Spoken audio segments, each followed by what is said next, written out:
Proses pendewasaan bukanlah hal yang mudah untuk dilalui. Banyak tantangan dan juga rintangan yang akan dihadapi.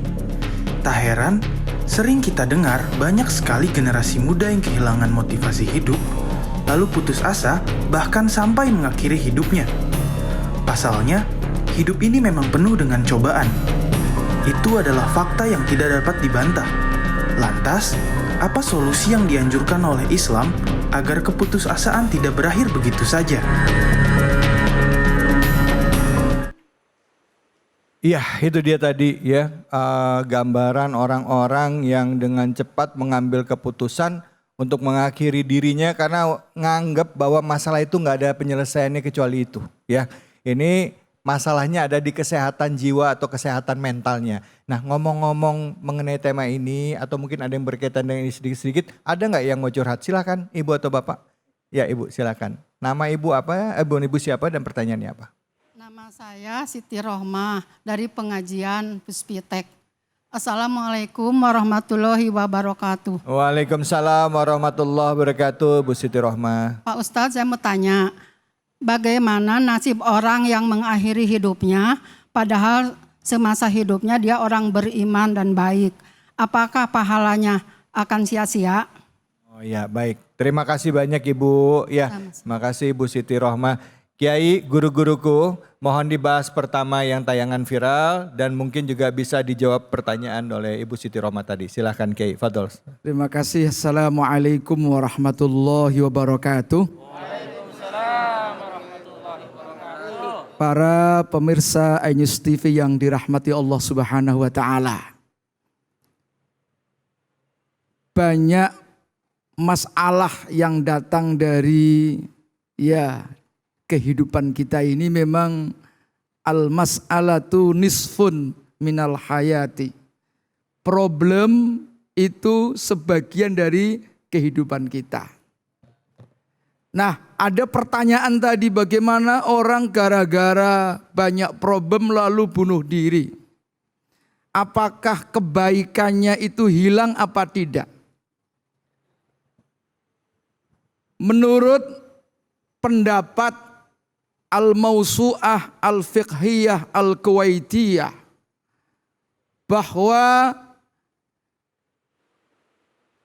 inna man qatala nafsahu, barang siapa yang telah membunuh dirinya sendiri, itu adalah kana ismuhu aksara mimman qatala ghairuhu. Dosanya lebih besar daripada orang membunuh orang lain. Jadi menghilangkan nyawa dirinya sendiri itu dosanya lebih besar daripada menghilangkan nyawa orang lain. Sementara menghilangkan nyawa orang lain saja itu masuk dalam kategori al-kabair. Dosa-dosa besar. Itu Nabi melarang istanibu as-sab'a al-mubiqat. Jauhilah 7 perkara yang bisa menghancurkan kehidupan kita. Salah satunya adalah qatlun nafsi allati harramallahu illa bilhaq. Menghilangkan nyawa seseorang tanpa ada alasan tertentu. Nah, sekarang bagaimana ini orang membunuh dirinya sendiri, sementara mungkin mudanya orang baik-baik. Memang secara teks, orang yang melakukan perbuatan bunuh diri dalam hadis disebutkan, dia akan khalidan mukhalladan fiha abadan. Jadi akan dimasukkan ke dalam neraka selama-lamanya. Nah, dalam memahami teks ini, para ulama berbeda pendapat. Salah satunya adalah seorang ulama berpendapat bahwa teks ini harus dipahami bahwa orang yang membunuh atau melakukan pembunuhan terhadap dirinya sendiri, kalau ia meyakini bahwa itu adalah perbuatan yang halal, maka dianggap irtadda anil millah, keluar dari agama, maka kafir. Itu dipahami seperti itu. Nah, pemahaman Khalid dan Muhalladah selama-lamanya itu hanya kinayah saja. Tetapi sebagian ulama berpendapat masih dianggap sebagai muslim dan ada peluang potensi untuk masuk surga. Ya. Ya Saya Allah. kira itu kira-kira Ya. pendapat ulama. Ya, baik. Terima kasih banyak Kiai. Silakan selanjutnya kita dengarkan dari guru kita Ustadz Asnan Purba. Silakan Fadhil Ustadz. Baik, terima kasih Dr. David. Bapak Ibu sekalian, apa kabarnya? Sehat semua? Alhamdulillah. Penjelasan Pak Kiai tadi sudah memberikan penjelasan yang cukup tegas. Saya ingin mengajak kepada Bapak Ibu sekalian untuk membuka Al-Quran surat At-Taghabun, surat An-Nisa ayat 29 ayat 30. Nah, boleh dilihat di situ. A'udzu billahi minasyaitonir rajim. Wala taqtulu anfusakum innallaha kana bikum rahima. Apa kata Allah di situ? Janganlah kalian membunuh diri kalian sendiri. Sesungguhnya Allah sangat sayang kepada kalian. Nah, surat An-Nisa ayat 29-30. Ayat 29-30. Kemudian Allah katakan, "Wa may ya'mal dzalika zulman wa udwana." Barang siapa atau may yaf'al dzalika zulman wa udwana, barang siapa yang melakukannya dengan kezaliman dan penuh permusuhan, saufa nuslihi nara. Nah, tadi jelas akan dimasukkan ke dalam api neraka. Wa kana dzalika 'ala Allahi yasira. Dan mudah sekali bagi Allah untuk memasukkannya.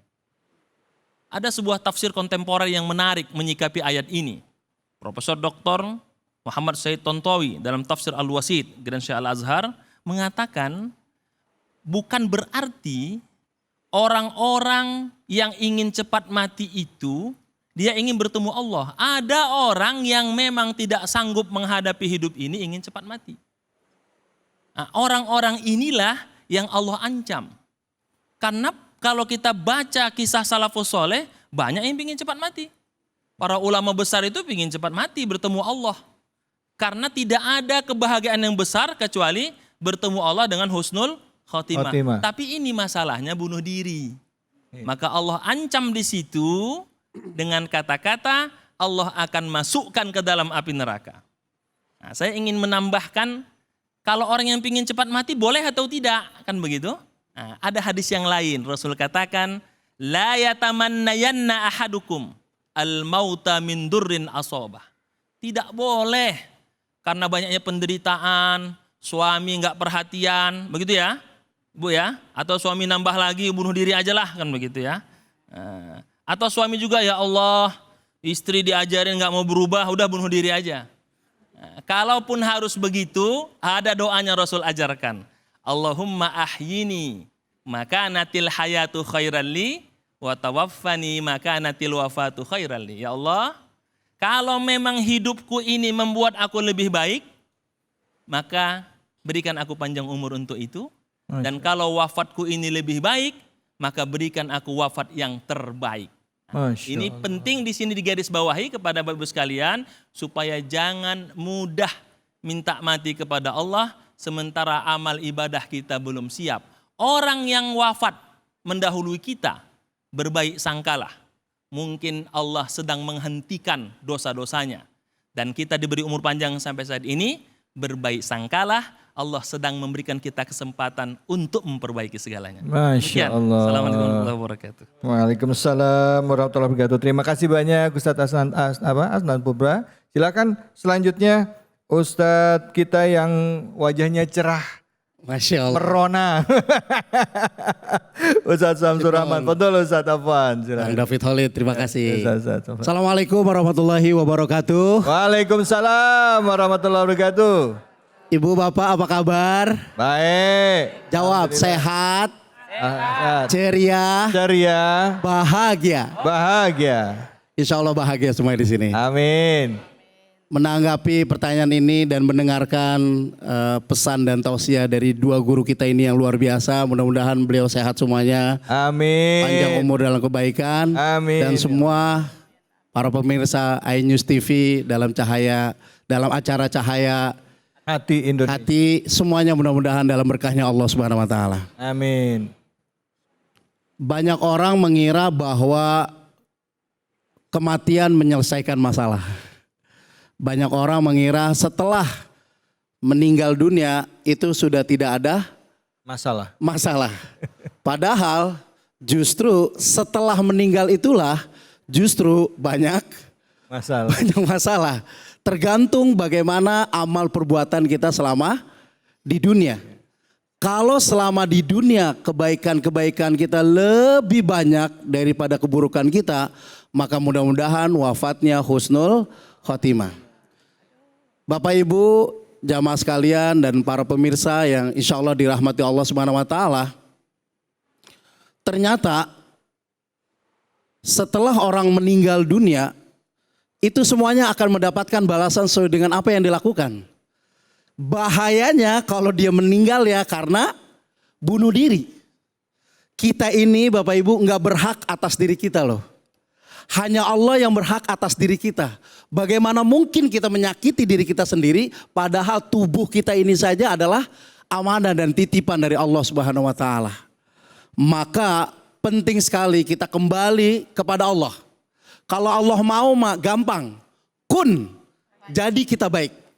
Tapi yang Allah mau adalah mau nggak kita kembali kepada jalannya Allah Subhanahu wa taala supaya semua selesai, hidup dalam tekanan, hidup dalam masalah. Insya Allah kita akan lanjut dalam segmen berikutnya.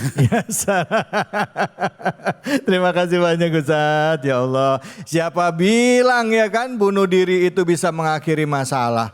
Justru setelah kita wafat, kita meninggal, kita harus siap mempertanggungjawabkan semua perbuatan kita dan semua masalah yang kita buat, ya kan? Nah makanya jadi logikanya harus dipakai itu ya. Gimana caranya supaya kita buat yang punya masalah, stres ya, Islam mengajarkan untuk menjadi orang-orang yang tenang jiwanya ya. Bagaimana Islam mengajarkan itu dan bagaimana kita menerapkannya dalam kehidupan kita sehari-hari. Jangan kemana-mana, tetaplah di sini di Cahaya Hati Indonesia.